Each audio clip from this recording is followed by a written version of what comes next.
নমস্কার সকলকে। আমার পেজের আরেকটি নতুন ভিডিওতে আপনাদের সকলকে অনেক অনেক স্বাগত। আমি প্রিয়াঙ্কি চলে এলাম আমার জীবনের আরেকটি নতুন দিনের অভিজ্ঞতার গল্প আপনাদের সাথে ভাগ করে নিতে। সবার আগেই বলি, আজকের সম্পূর্ণ ভিডিওটির মাধ্যমে আমি হাঙ্গেরির কিছু অজানা, ভালো মন্দ এবং নতুন পুরনো ঘটনার গল্প আপনাদের সাথে শেয়ার করব। আশা করি এই শহরের কিছু অজানা তথ্য এবং অচেনা জায়গাকে দেখে আপনাদের সকলের খুব ভালো লাগবে। আমরা নিজেদের অ্যাপার্টমেন্ট থেকে বেরিয়েই নিজের পাড়ায় এই পুরনো বাড়িগুলির দেখা পাই রোজ দিন। নিজেদের উৎসাহের বশেই এই সব পুরনো বাড়িগুলির সম্পর্কে পড়াশোনা করে জানতে পেরেছি যে এই বাড়িগুলি হাঙ্গেরির একটি দুঃখজনক ইতিহাসকে বুকে আগলে রেখেছে। 1956 সালে হাঙ্গেরিয়ানরা তৎকালীন হাঙ্গেরিয়ান সরকারের বিরুদ্ধে বিপ্লব ঘোষণা করে। সেই সময়কালে হাঙ্গেরিয়ান গভর্নমেন্ট প্রবলভাবে রাশিয়ার প্রভাবের অধীন ছিল, কিন্তু দুঃখজনকভাবে সাধারণ হাঙ্গেরিয়ানদের এই বিপ্লব বিফল হয়ে যায় মাত্র 12 দিনের অসম লড়াইয়ের পর। 1956 খ্রিস্টাব্দের 4 নভেম্বর সোভিয়েত ট্যাঙ্ক এবং সেনাবাহিনী এই বিপ্লবকে বিধ্বস্ত করে ফেলে। নথি অনুযায়ী হাজার হাজার হাঙ্গেরিয়ান এই বিপ্লবের ফলে আহত এবং নিহত হন এবং প্রায় 2.5 লাখ হাঙ্গেরিয়ান মানুষ দেশ ত্যাগ করতে বাধ্য হয়েছিলেন। আর এই বিপ্লবের প্রাণকেন্দ্র ছিল আমরা বর্তমানে যেই পাড়ায় থাকি সেই পাড়া, অর্থাৎ করভিন এবং বুদাপেস্টের 8 নম্বর ডিস্ট্রিক্টের আরও কিছু পারিপার্শ্বিক পাড়াগুলি। এবং সেই বিপ্লবের সাক্ষ্য হিসেবে আমাদের পাড়ার বেশ কিছু এরকম পুরনো বাড়ি তাদের শরীরে বহন করে নিয়ে চলেছে অজস্র বুলেটের সেলের এবং স্প্লিন্টারের ক্ষতচিহ্ন।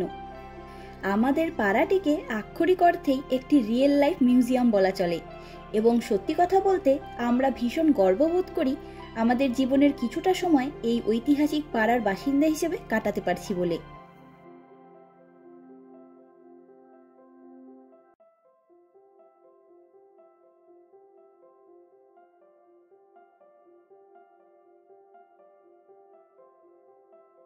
আর আমাদের পাড়াতেই অবস্থিত সামনের এই পুরনো মতন দেখতে বিল্ডিংটি হলো আমাদের পাড়ায় অবস্থিত একটি স্কুল। এটি সেন্ট বেনেডিক্ট হাই স্কুল এবং টেকনিক্যাল স্কুল। এই বিল্ডিংয়ের ভেতরে আবার একটি জিমনেশিয়ামও রয়েছে। যেদিন করে আমরা বেশ খানিকটা সকাল নাগাদ বাইরের কোনো কাজে বের হই, তখন সেই স্কুলে নানান বয়সের স্টুডেন্টদের ঢুকতে দেখি। যদিও এখানে তো স্কুল ড্রেস বলে কিছু পোশাক আলাদা করে চিহ্নিত করা হয় না, যে যা ইচ্ছে জামা কাপড় পরে স্কুলে আসে।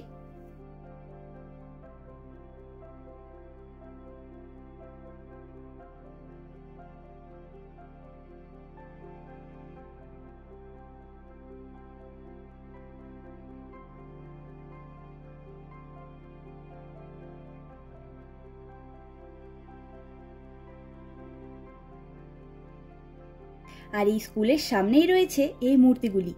এগুলি হাঙ্গেরিয়ান যুব সাহিত্যের অন্যতম বিখ্যাত সৃষ্টি লেখক ফেরেন্স মোলনারের লেখা দ্য পল স্ট্রিট বয়েজ বইটির বিভিন্ন চরিত্রের আদলে তৈরি। লেখক ফেরেন্স মোলনারের এই লেখাটি ভীষণ বিখ্যাত সকলের কাছে। ওই কারণেই এই মূর্তিগুলিকে দেখানোর জন্য অনেক স্কুল থেকে টিচাররা তাদের ক্লাসের বাচ্চাদেরকে নিয়ে আসেন। প্রায় প্রতিদিন এখানে বাচ্চাদের ভিড় দেখতে পাই। এছাড়াও ট্যুরিস্টদের কাছেও এই চরিত্রগুলি ভীষণ বিখ্যাত। এই পাড়ার ইতিহাস এবং এই বিখ্যাত চরিত্রগুলি অনেক ট্যুরিস্টদেরকেই ভীষণভাবে আকর্ষণ করে। আর এই হলো সম্পূর্ণ স্কুলের বিল্ডিংটি। বেশ বড়সড় একটি স্কুল, কিন্তু কোথাও এই স্কুলের স্থাপনের সময়কাল বা কার দ্বারা নির্মিত সেটা লেখা নেই, তাই সেই ব্যাপারে কোনো রকম ইনফরমেশনই পেলাম না। তবে আজকে আমরা বেরিয়েছি বুদাপেস্ট শহরের বাঁধ দেখব বলে, তাই করভিন থেকে 6 নম্বর ট্রাম ধরে এখন এসে নামলাম পেটোভিহিট বুদাই হিটফো নামের একটি ট্রাম স্টেশনে।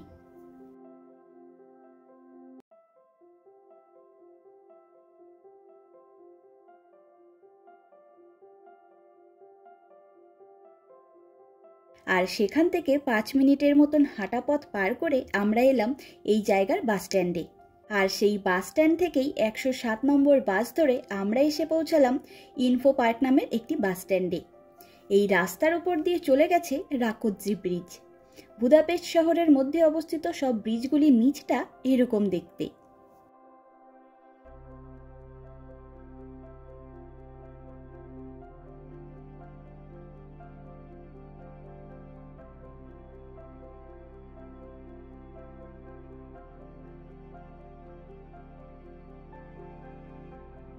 আর পাশের এই মেন রাস্তা বরাবর হাঁটার রাস্তা ধরে এগিয়ে এলেই পৌঁছে যাওয়া যায় বুদাপেস্টের কোপাসি ঘাট বলে একটি জনপ্রিয় জায়গায়।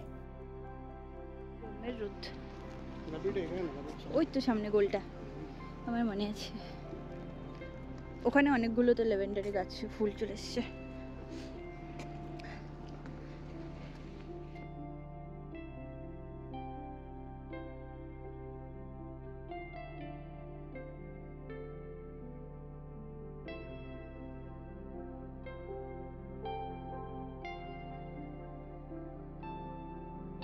তবে এই জায়গার মধ্যে আমার দুর্দান্ত ভালো লাগা দুটি বিষয়ের একটি হলো এই পুচকে লাইব্রেরিটি। এটা সত্যি ভাবনার বাইরে, তাই না? এরকম একটা খোলামেলা জায়গায় একটি ছোট্ট লাইব্রেরি বানিয়ে রেখেছে। ইউরোপের লোকেদের মধ্যে বই নিয়ে ঘুরতে যাওয়ার ব্যাপারটা ভীষণ বেশি। আমরা ট্রামে, বাসে, মেট্রোতে খেয়াল করে দেখেছি সব রকম বয়সের লোকের হাতে বই থাকে। একটু লম্বা জার্নির জন্য যারা ওঠেন তারা ট্রামে, বাসে উঠেই বই খুলে পড়তে আরম্ভ করে। যদিও সেই সংখ্যা হয়তো 30%, তবুও এখানে এখনও এসব দেখা যায়। তবে আমি জার্মানিতে গিয়ে প্রায় 50 থেকে 60% লোকের হাতেই বই দেখেছিলাম। আর এখানকার সবকটা বই হাঙ্গেরিয়ান ভাষার। তবে পড়তে না পারলেও এই ব্যাপারটি দেখে আমাদের ভীষণ ভালো লেগেছে। আর সামনের এই গোল মতন স্টেডিয়ামটি হলো হাঙ্গেরির ন্যাশনাল অ্যাথলেটিক্স স্টেডিয়াম।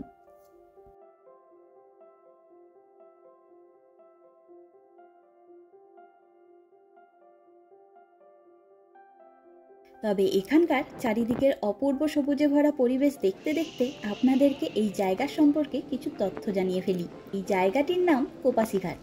কোপাসি ঘাটকে বিশেষভাবে তৈরি করা হয়েছিল দানিউব নদীর ওপরে একটি বাঁধ হিসাবে, কিন্তু পরে এই বাঁধের প্রয়োজন ফুরিয়ে এলে এই সমগ্র 10 একর জায়গাটিকে সৌন্দর্যায়নের মাধ্যমে পার্ক, রেস্টুরেন্ট, ক্যাফে এবং বিচ সমেত একটি পাবলিক প্লেসের আকার দেওয়া হয়, যেটি বর্তমানে বুদাপেস্টের অধিবাসীদের কাছে একটি অন্যতম পছন্দের সময় কাটানোর জায়গা হয়ে উঠেছে।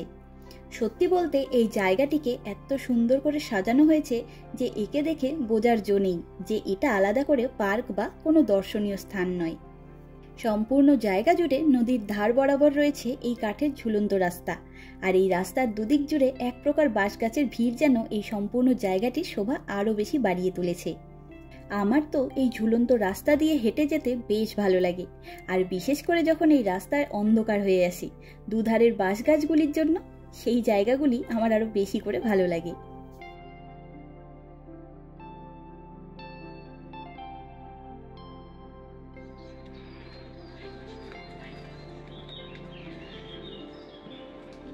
এই সম্পূর্ণ জায়গা জুড়ে অনেকগুলি ভালো ভালো রেস্টুরেন্ট আর ক্যাফে রয়েছে।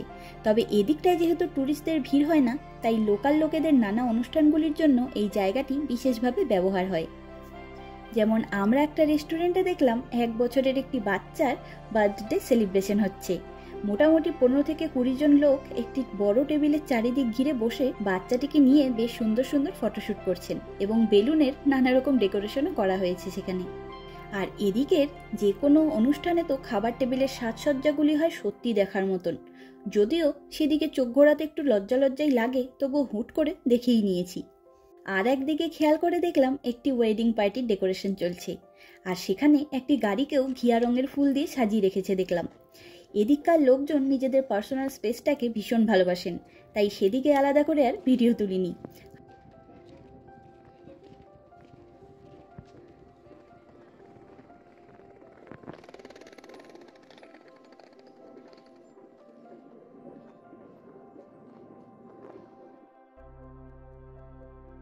তবে সব দিক দেখে আপনাদের সাথে গল্প করতে করতে আমরা এখন এসে পৌঁছালাম এই জায়গার বিচে।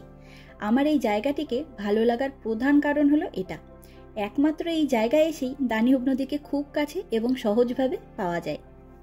এই শহরের আর কোনো জায়গা থেকে আপনি এই নদীর জল এত সহজে হাতের কাছে পাবেন না। দানিউব নদী দেখতে বেশ শান্ত হলেও এই নদী অনেক গভীর এবং ভীষণ কারেন্ট এখানে। ওপর থেকে দেখে মনে হয় যেন ভীষণ শান্তভাবে জল বয়ে যাচ্ছে, কিন্তু একটু খেয়াল করলে বোঝা যায় এই নদীর মাঝেও বেশ কারেন্ট রয়েছে। আর এই গাছটি আমাদের ভীষণ প্রিয়। আমরা এখানে এলেই এই গাছের নিচে বসে নদীর পাড়ে শান্ত মতো বসে থাকি। বেশ শান্ত পরিবেশ লাগে, আর চুপচাপ বসে থেকে জলের বয়ে যাওয়া দেখতেও ভীষণ ভালো লাগে।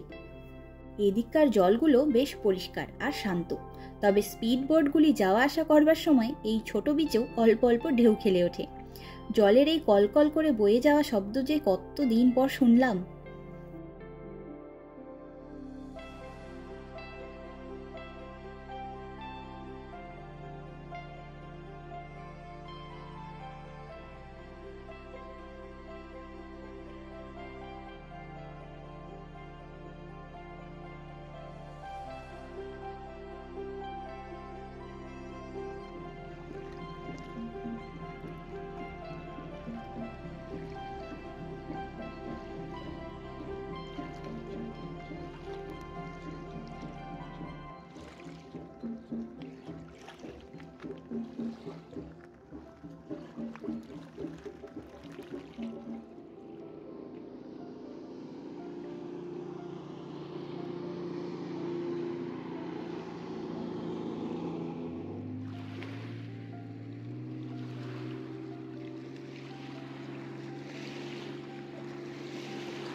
তবে এখানে এসে আমাদের প্রিয় খেলা হলো পুচকে পুচকে পাথরের ঢিল ছোড়াছুড়ি।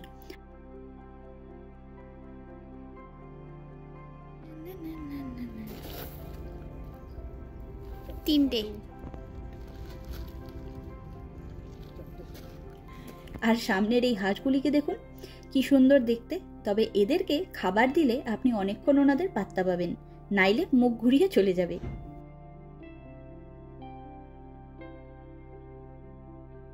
আজকে আমিও কয়েকটা পুচকে পুচকে পাথর কুড়িয়েছি, এই নদীর স্মৃতি হিসেবে রাখবো নিজের কাছে।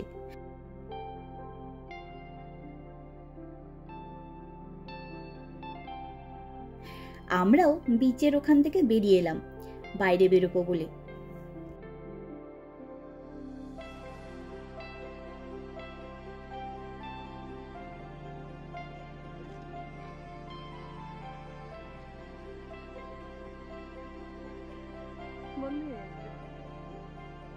আর কদিন আগে সিওফোকের ভিডিওতে বলেছিলাম না যে এই সম্পূর্ণ গরমকাল জুড়ে এখানকার কিছু গাছের থেকে ছোট ছোট তুলো উঠতে থাকে। এগুলির জন্য বড্ড হাঁচি হয় জানেন, চোখে গেলে চোখ দিয়ে জলও পড়ে আর চোখ চুলকোতে থাকে। আর সৌভিকের গায়ে এই তুলোগুলো পড়লেই ওর স্কিনে ইচিং শুরু হয়ে যায়। ওই জন্য সৌভিক এইরকম কোনো গাছ দেখলেই দ্রুত পায়ে এগিয়ে যায়। এগুলি দেখতে খুব কিউট লাগলেও বেশ অসুবিধাজনক।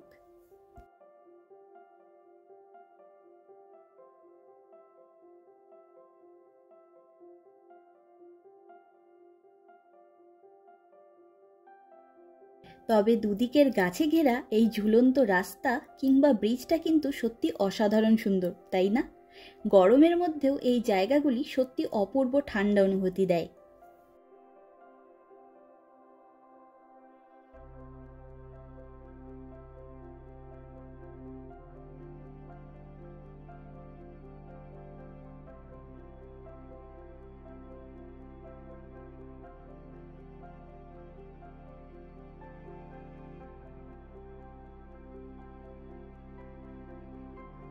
যাই হোক, এবারে চলুন এই শহরের সবচাইতে উঁচু বিল্ডিংটি দেখব।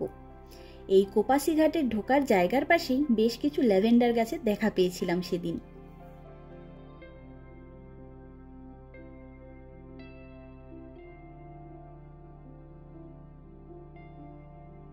এই জায়গার পাশেই অবস্থিত বুদাপেস্ট শহরের সবথেকে বেশি উঁচু বিল্ডিংটি। এটি হলো মল ক্যাম্পাস। মল গ্রুপ হলো হাঙ্গেরির একটি multinational oil and gas company, আর এটি হলো মল গ্রুপের হেডকোয়ার্টার। 469 ফুট উচ্চতা বিশিষ্ট এই 28 তলা বিল্ডিংটি বুদাপেস্ট তথা হাঙ্গেরির উচ্চতম বিল্ডিং। ফস্টার অ্যান্ড পার্টনার্স নামক একটি ব্রিটিশ আর্কিটেকচার ফার্ম 2019 থেকে 2022 খ্রিস্টাব্দের মধ্যে এই বিল্ডিংটি তৈরি করেন।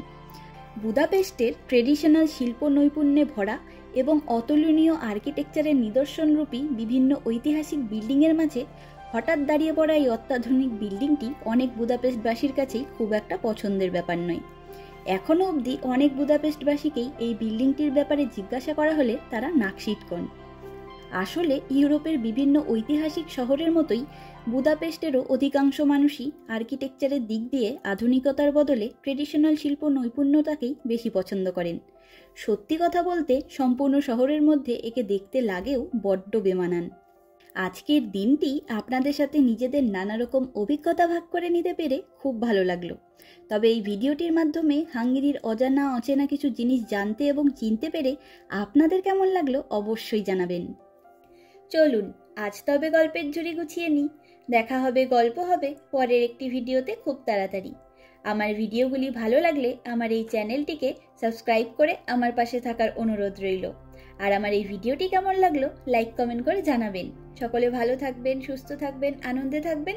নমস্কার।